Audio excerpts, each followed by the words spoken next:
සක්‍යා ජයග්‍රහණී සමූහ තීර්ථ යාත්‍රාව සුහසක් දරුවන් සෙනෙහසින් වැළඳගත් දිවයිනේ අංක 1 ජීව විද්‍යා පාඨමාලාව නින්දර යන බයෝපන්තියේ 2020 පුනරීක්ෂණ ආරම්භය සැප්තැම්බර් 6 සිකුරාදා ඇපෙක්ස් කෑගල්ල සැප්තැම්බර් 11 බදාදා IMS මහනුවර සැප්තැම්බර් 12 බ්‍රහස්පතින්දා සෙන්සිප් කුරුණෑගල පාඨමාලා මෙහෙවීම UK අද්විතීය ජීව විද්‍යා ගුරුවරයා Dinesh මුතුකල.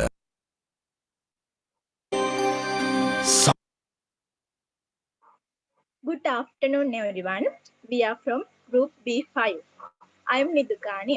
Today, we are going to analyze what are the knowledge management practices and how they are used in one selected industry. Can you guess that industry? Exactly. It is the A-level private tutoring industry. The current Sri Lankan education system has become more competitive.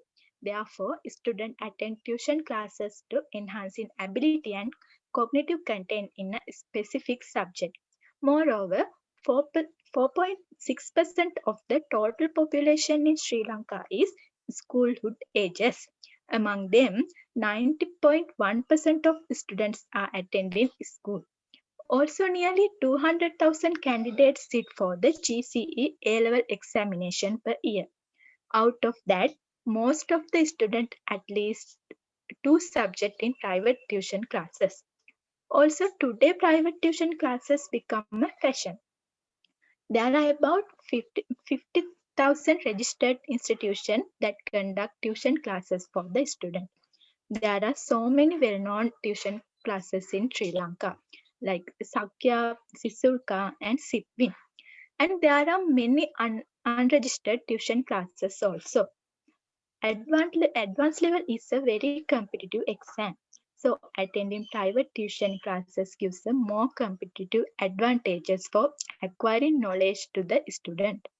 Therefore, A-level private tutoring industry is highly important to Sri Lanka. And we can see that it deals with knowledge more.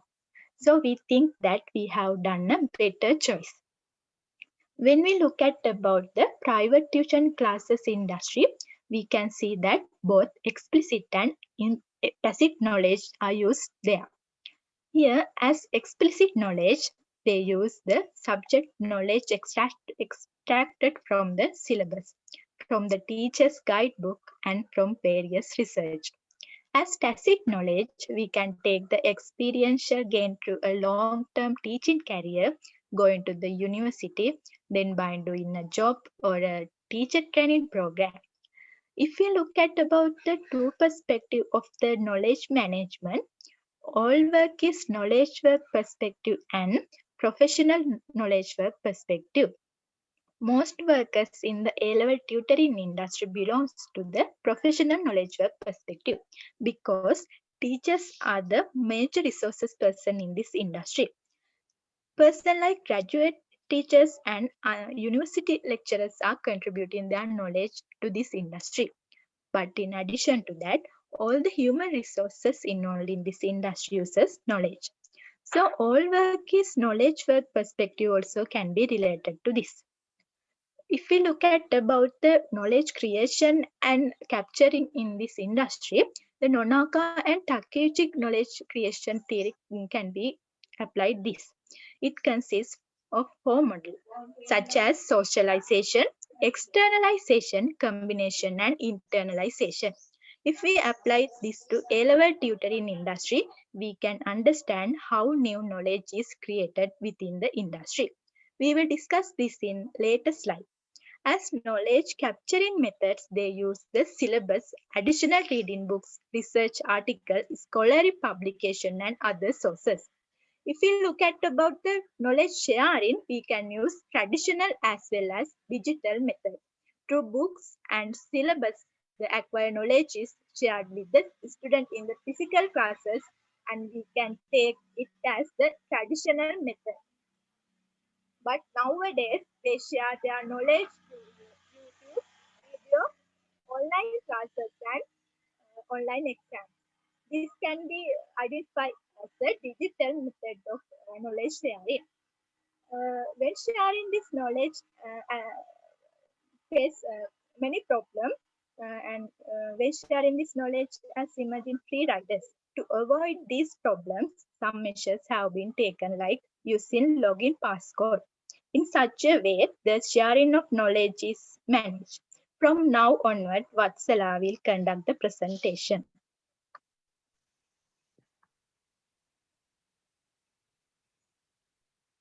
Yes, thank you, Nidukani. Now let's move on to the another part of the presentation, that is how KM practices are facilitated by ICT and HRM practices. First, let's look at the ICT practices. Tutors use ICT facilities to capture and share new knowledge.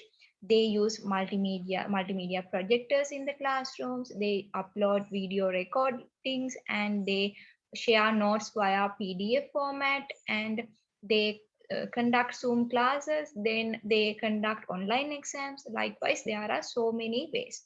So we can say that the teaching method has been improved into the digital method. So, and it facilitates the students to find new knowledge. Then under HRM practices, we can see that there are different parties who have engaged in with this industry. The main key human resource is the tutor. Beside of him, security guards, cleaners, data entry operators, likewise, both high knowledgeable and less knowledgeable workers are engaging with this industry. Next, we will move on to the theories and arguments regarding this industry. We hope to discuss it using the three concepts or three theories. Those are the post-industrial society concept, the knowledge management perspective, and the Nonaka and Takeuchi's knowledge creation theory. First, let's look at how to apply the post-industrial society concept to this industry. We know there are three characteristics of this post-industrial society. The first one is service-based economy. This industry contributes to enhance the service sector, and this industry produces knowledgeable persons as the output of this output to the society. So the quality of the service sector will be increased and the service sector become dominant in the economy. The second one is growing importance of theoretical knowledge. It means the theoretical knowledge is mainly used in this industry. We know tutors give knowledge by using tutorials, and they get information from theoretical sources like teaching guides, additional readings, and other publications. So students capture that theoretical knowledge and face to examination. So I'm sorry, I missed this mid part. So I will tell that part now. The another characteristic is knowledge and information intensity of economic and social life. It means this industry facilitates students to find information and understanding knowledge. Then students apply that knowledge into practical experiments. Then next move on to the discussion of the arguments regarding this post-industrial society. According to Bell says that only high knowledgeable services are contributed to development of the post-industrial society. But in the reality, we know both high knowledgeable and less knowledgeable workers or services are needed to the improvement of the post-industrial society. So when it comes to this industry, A-level private tutoring industry, we know the output of this industry is not only the professional services or professional workers like doctors and engineers, but also the less knowledgeable workers like data operators are the output from the ICT classes. When looking at the knowledge management perspective of this industry, it includes two main types of perspectives. Those are objectivist perspective and practice-based perspective. In our opinion, we can conclude that the A-level private tutoring industry relates the practice-based perspective than objectivist perspective, because we know when teaching to the students, it is needed to have both the theoretical knowledge as well as the experiential knowledge that the teachers have been gained through their career. When considering the Nonaka and Takeuchi's knowledge creation theory, we can see all four types of knowledge creation stages in this industry. Some teachers use their own techniques and use their own unique techniques to teach students. It is called as the socialization. Then some tutors develop teaching techniques and communicate them with others. That is called as the externalization.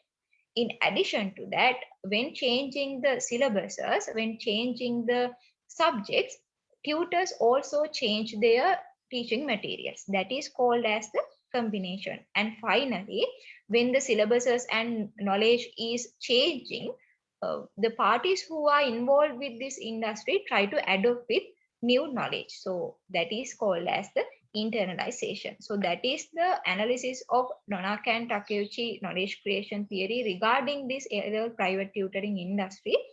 Now, to talk about the arguments against to this Nonaka and Takeuchi knowledge creation theory, I will invite Anparasi.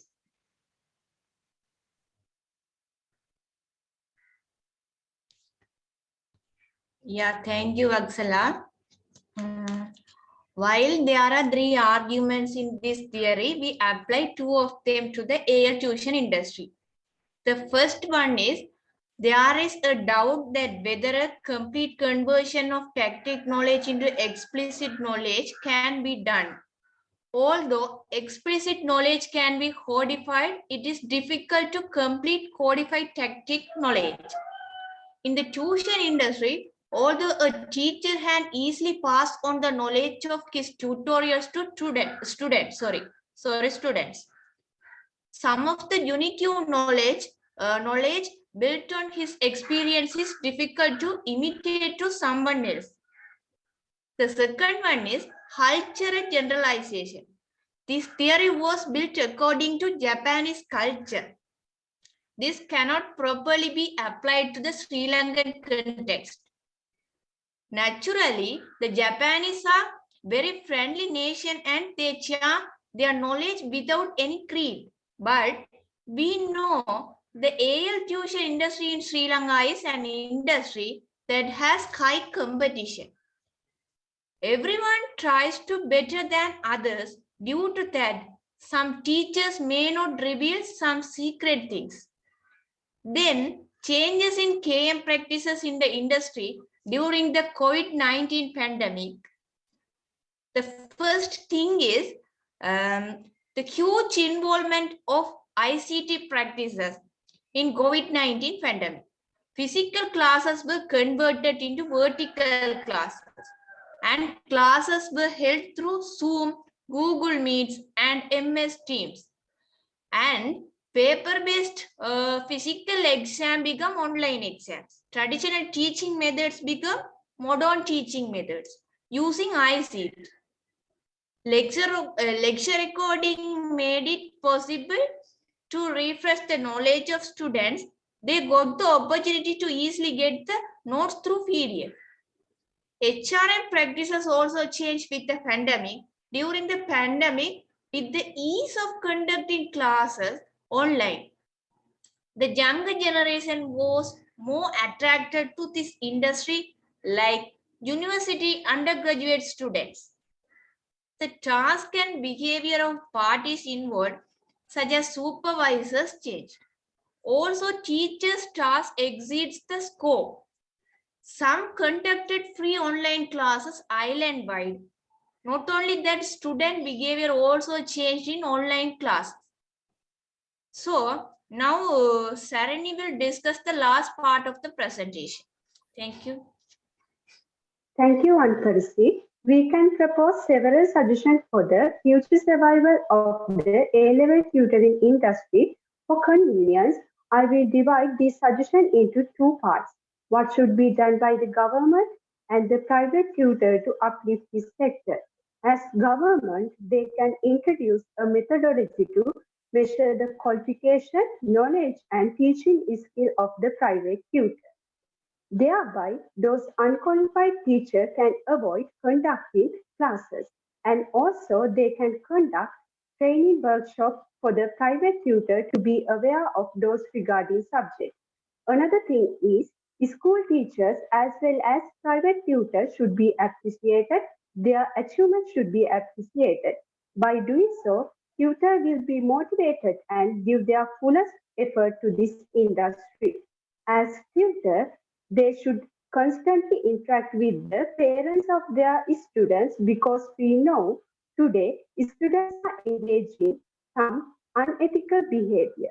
So it is responsibility of the tutor to care for them with the support of their parents.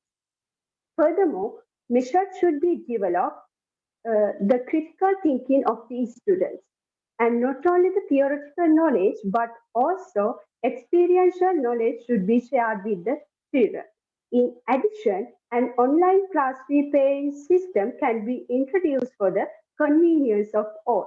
Thus, we can conclude that A-level tutoring industry is important industry in creating knowledge society. Different KM practices and theories are being used within the industry to capture, create, and manage knowledge.